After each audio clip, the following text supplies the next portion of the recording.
The ship did not sleep after that. Every system hummed with unrest, the machine spirits whispering in binary hymns that even Calyx could not calm. The Geller field pulsed unevenly, sometimes flaring too bright, sometimes fading until the warp brushed our hull like cold fingers. In the lower decks, crew whispered that the Virili had been marked, that something unseen now drifted among us, watching. I did not deny them. The image of Adrastea lingered in my mind. Her eyes of living gold, her voice that seemed to know every secret I'd buried even from myself. When I tried to rest, I dreamed of her world, that strange city of light and machinery where human forms shone like stars. I awoke each time with the same phrase on my lips, the first song. Calyx waited for me on the bridge, surrounded by holographic runes spinning out of alignment. "The reliquary is sealed again," he said, his voice cold and steady. "But the systems echo her presence. Whatever energy she carried has imprinted itself upon the ship." Istara, pale from warp fatigue, stood beside him. "The veil shifts around us. There are shapes in it. I see lights moving against the current, human lights. Ships maybe, or ghosts. Can we chart their direction?" I asked. Calyx's lenses refocused with an audible click. Coordinates triangulated. "They converge upon a single region, approximately 2 light years from here." "Show me." The hololith flickered, forming a 3-dimensional map of the void. Among the darkness, one star burned brighter than the rest, an isolated beacon deep within uncharted space. "There," Calyx said. "Signal source is consistent with human patterning, but not Imperial. I detect harmonic structures within the transmission, almost musical." Astara's fingers trembled on the console. "The first song," she whispered. For a moment no one spoke. The phrase hung in the air like incense. I gave the order. "Helm, plot course to that signal. Full warp burn." The ship obeyed with a low groan, slipping into the shifting tides of the warp. The passage was rough. Time bent. Voices bled through the bulkheads, not screams, but fragments of melody, soft and sorrowful, echoing through the metal like memories of a choir long dead. On the 3rd day I woke to find Leora praying in my cabin. Her armor was half removed, purity seals torn and stained with wax. She looked up when I stirred. "Captain, the crew believes we're cursed. Some say you brought a ghost aboard. Others say it's your blood. Do you believe that?" I asked. She hesitated. "I believe the Emperor's light reveals truth, even when truth wounds." I nodded. "Then keep your faith close. We may need it soon." When the Virili tore out of the warp, the silence was absolute. The void stretched ahead, black and endless, until the sensors found it. A planet hanging in shadow, its surface glimmering with faint metallic veins. No orbiting moons, no signs of life. Yet from its surface came that same musical pulse, steady and deep, as if the world itself breathed in harmony. Istara's third eye opened, glowing faintly beneath its veil. "That planet is wrong," she whispered. "It's remembering." Calyx adjusted the Auspex array's mechanical voice tinged with unease. "Energy readings consistent with pre-Imperial design. Machine signatures unknown. This world does not appear on any chart in Mechanicus archives." I stared at the ghostly sphere. "Prepare descent protocols." "We're going down." Leora's jaw tightened. "You would walk willingly onto a world the Emperor erased from memory." "I would walk where truth hides," I said. "If that means stepping into the dark, then so be it." The shuttle's engines roared as we broke through the thin atmosphere. The sky below us shimmered like liquid glass. Ruins stretched for miles. Not of stone, but of something stranger. Half metal, half living tissue. Towers curved upward like the ribs of some titanic creature, fused with circuitry that still pulsed faintly with light. We landed amid silence.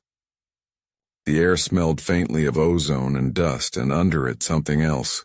Music, almost too soft to hear. Leora drew her bolter. Calyx's mechadendrites twitched nervously. I stepped forward, my boot sinking into soil that shimmered with threads of silver. Then, as I touched the ground, the world sang. The sound rose from beneath the surface, low and resonant, not loud but vast, like a cathedral organ played in the bones of the world. Every step we took sent faint ripples of tone through the air, answering us, shaping itself around our movement. It was not music as we knew it, not melody or rhythm, but a living vibration that made the ground pulse beneath our boots. Calyx's lenses flickered wildly as he scanned the terrain. Unidentified harmonic frequencies detected. They align with human neural patterns. This world is responding to us. Leora muttered a prayer, her voice trembling despite her discipline. No world should do that. Not unless it's possessed. I knelt and brushed the soil aside. Beneath the thin layer of dust I found not rock, but smooth alloy, engraved with spirals and symbols that glowed faintly at my touch. For a moment I could swear they shifted, arranging themselves into shapes that mirrored my heartbeat. Calyx's mechanical voice lowered. Captain, this alloy predates the dark age of technology. It should not exist. Its code is alive. Alive? Leora asked sharply. Machines can't be alive. Calyx turned one augmetic eye toward her. Tell that to the Omnissiah. I silenced them both with a gesture. Ahead, a faint light pulsed between the ruins. A single structure still intact among the endless wreckage.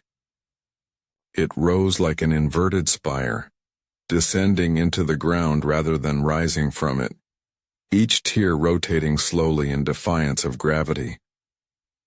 The air shimmered around it, and that strange music grew louder, forming words I could almost understand. We advanced carefully. The closer we came, the more the world seemed to recognize me. Symbols brightened as I passed. Mechanisms that had slept for centuries stirred with a soft sigh, folding open like flowers at dawn. At the spire's entrance, the music stopped. Silence, heavy and perfect. Leora raised her bolter. Captain, this is wrong. We shouldn't. But the doors opened on their own, smooth and soundless. Inside, the air was warm and filled with faint golden motes drifting like dust in sunlight. A vast chamber stretched beyond, walls inscribed with flowing lines of script too intricate for any human scribe. At its center stood a single object, a crystal console, transparent yet full of light, humming with the same pulse that had guided us here. Calyx approached it cautiously, one hand raised in reverence. I can hear machine speech, he whispered. Ancient, pure, not binary music, every note is a code. I stepped closer. The light within the console shifted, and for an instant I saw a face in it. My own, but younger, softer. Eyes bright with something like hope. Then the image fractured into gold mist. A voice filled the chamber, smooth and calm, neither male nor female. Welcome, bearer of the warrant. Lineage Harlock. Access restored, Leora gasped. It knows you. I think it's been waiting, I said softly. Since Adrastia. Define query, said the voice. I hesitated. There were 1,000 things I wanted to ask. What this place was, why my blood called to it, what my ancestor had sealed away. But in the end, only one question mattered. What is the first song? The console brightened. The air thrummed. Then a melody began, faint, crystalline, impossibly old. It filled the chamber, flowed through the walls, through the floor, through us. For a moment I could see everything. The galaxy unfolding in light. The birth of stars, the rise of humanity before the Imperium. Before the Emperor's name had ever been spoken. I saw machines and people working as one, not master and servant but partners, building worlds of harmony and purpose. And then I saw fire. The melody faltered, turning harsh. The light dimmed red and violent, cities burning in silence, oceans of glass, towers collapsing beneath black ships that rained fire from the heavens. The console's voice trembled. The first song was Unity. It became silence. Then the image changed again. The last thing I saw was Adrastia, my ancestor, standing where I stood now, her hand on the same console. Her face was weary, her armor broken. Behind her the same world burned. "Forgive me," she whispered in the vision. We had no choice. The light died. The music stopped. The world fell silent again. Calix's voice broke the stillness. "Captain, this archive, it's not just a ruin. It's a memory core. It holds the pattern of an entire civilization." Leora's gaze hardened. "A heretical one. You know what the Inquisition would do if they found this." I looked at the darkened console, the ghost of my ancestor fading from my mind. "Maybe they already did," I said. "And that's why it was forbidden." Outside, the ground rumbled, a deep, living sound that rose through the soil and air. The lights along the spire reignited, this time blood red. The voice returned, no longer calm. "Containment breach. Pattern awakening." Leora raised her bolter. Calix's mechadendrites flared in panic. I stepped forward. "What does that mean?" The voice answered, low and final. "They have heard the song again." The ground split beneath us, the floor cracked open with a scream of metal. A blinding column of light tore upward, scattering dust and shards of crystal across the chamber. I threw myself aside, shielding my face as the console shattered, sending waves of sound through the air. Not noise, but words, fragmented and echoing, like 1,000 voices singing in pain and memory. Calix was already analyzing, his voice cutting through the storm. "Captain, the harmonic field is destabilizing." "The archive's power core is," he didn't finish. The light thickened, twisting into shape, not solid, but outlined in golden fire. For an instant I thought it was Adrastia again, but no. This figure was different. Taller, armored in living light. A face without a face, only the impression of sorrow where eyes should be. The voice of the world spoke through it. "Who awakens the song?" Leora fired without hesitation. Her bolter rounds vanished mid-air, swallowed by the radiance before they could reach it. The being turned its faceless head toward her, and every purity seal on her armor ignited at once, their wax dripping away like tears. She fell to her knees, choking out prayers through clenched teeth. I raised my hand. "Stop, we mean no harm." The light turned toward me. I could feel it, like standing before a storm made of memory and grief. The air itself vibrated with meaning, the words it spoke half understood and half felt. "You bear her blood," it said. "You carry the fault." "My ancestor?" I managed to whisper. "Adrastia Harlock?" The figure flickered as if the name pained it. She sealed the vault to end the song. But endings do not last. All songs return when silence grows too deep. Calix stepped forward, data probes extended. "This entity is bound to the planet's core systems. Possibly an artificial intelligence of—" The being's head snapped toward him, and every cogitator in the chamber screamed. Sparks burst from Calix's augmetics as he fell to one knee, clutching at his temples. "Unclean code," it said. "He worships the shell, not the soul." I moved between them, instinct driving me. "He's not your enemy," I shouted. "None of us are." The being paused. The light dimmed. For a long moment it simply looked at me, or perhaps through me. When it spoke again, the tone was quieter, almost human. "Then listen, child of her line. The Imperium buried the truth beneath faith and fire. Your ancestor chose silence over extinction. But silence cannot hold forever." "What truth?" I demanded. "What was the first song?" The being lifted its hand and the chamber melted away. Suddenly we were standing in the sky, Surrounded by stars and ancient machines orbiting a world of light, I saw fleets that moved without warp drives, vast and graceful, humming with the same melody we had heard. Humanity, unbroken, united, and free. Then a shadow fell across the stars. A golden throne. A voice that silenced all others. The vision shattered. We were back in the ruins, the air burning cold. Leora dragged Calix to his feet, his optics dim but flickering. The being's form was fading now, its voice softer, almost mournful.